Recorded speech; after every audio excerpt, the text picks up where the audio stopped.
A very good morning to all the students of class 5. Today we will do GK of class 5. Beta, today we will do lesson number 1, organize yourself. Let's learn about organizing ourselves. We can increase your productivity by keeping organized. We will save time looking for things and we'll have more time to work on important tasks.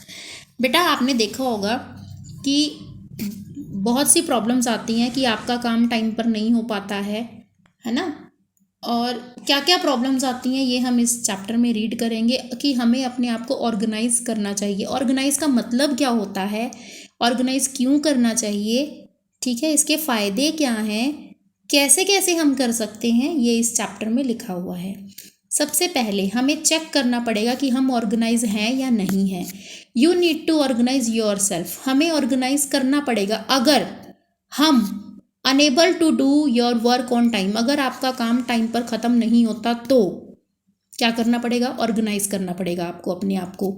Often miss places your important things. आप बहुत सी चीज़ें अपनी रख कर गायब कर जाते हो, गुम कर देते हो, इसका मतलब आप ऑर्गेनाइज नहीं हो। You find it difficult to carry out your various activities properly. जो भी काम आपको करने होते हैं वो आप ढंग से नहीं कर पाते हो, तो भी आप ऑर्गेनाइज नहीं हो।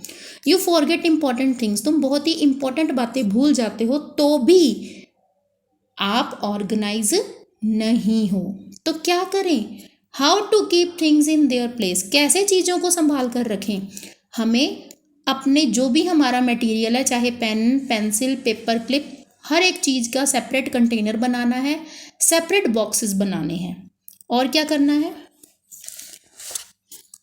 How to keep paper work organise. हमें अब टाइम निकालना है, जो हमारे नोट्स हैं, हमारे सर्कुलर्स हैं, हमारी असाइनमेंट्स हैं, एग्ज़ाम पेपर है, आंसर शीट है, सबको अलग अलग फाइल्स में अटैच करना चाहिए। सेपरेट फाइल फोल्डर यूज़ करना चाहिए, उन पर कलरफुल स्टिकर लगाने चाहिए ताकि पता चल सके कि जो आपने संभाल कर रखा है वो किस चीज़ के बारे में है, कौन से टेस्ट पेपर हैं, कौन से इंपॉर्टेंट पेपर्स हैं।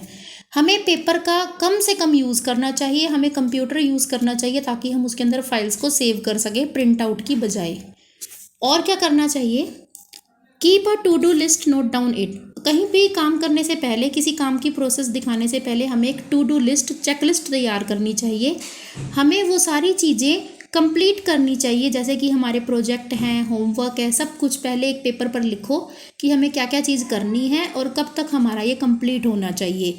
कोई भी इम्पॉर्टेंट कॉल जो आपको करनी है वो भी आपने लिस्ट में रखनी है कि मुझे ये चीज़ करनी है। आपको बाज़ार से कोई सामान लेने जाना है, पहले लिस्ट बनाइए और फिर बाज़ार से सामान लेने जाइए ताकि आप अननेसेसरली पैसे जो हैं वो वेस्ट ना कर पाएँ। Any stationery material that needs to be bought for the next day. और अपने स्टेशनरी मटेरियल, अपने पेन, पेंसिल, कॉपी वगैरह की पहले ही लिस्ट प्रिपेयर करके रखें जो आपको चाहिए। ठीक है, पहले लिस्ट बनाओ, फिर उनमें से कौन सी चीज़ लेना बहुत ज़्यादा ज़रूरी है उस पर टिक लगाओ और फिर वो चीज़ खरीदो। ऐसे ही आपने हर एक चीज़ को ऑर्गेनाइज करना है। आपको मालूम है, a place for everything and everything in its place. हर एक चीज़ का, हर एक वस्तु की एक जगह होती है और वो सब अपनी जगह पर होने चाहिए। ये एक थॉट है बेन फ्रैंकलिन का। बेटा आपने इसे रीड करना है, समझना है, वीडियो को बार बार देखना है, क्या समझाया जा रहा है उसे समझने की कोशिश करनी है। और मैं आपको इस चैप्टर के क्वेश्चन आंसर्स की PDF बनाकर सेंड करूँगी। ओके बेटा, bye, stay safe, stay at home.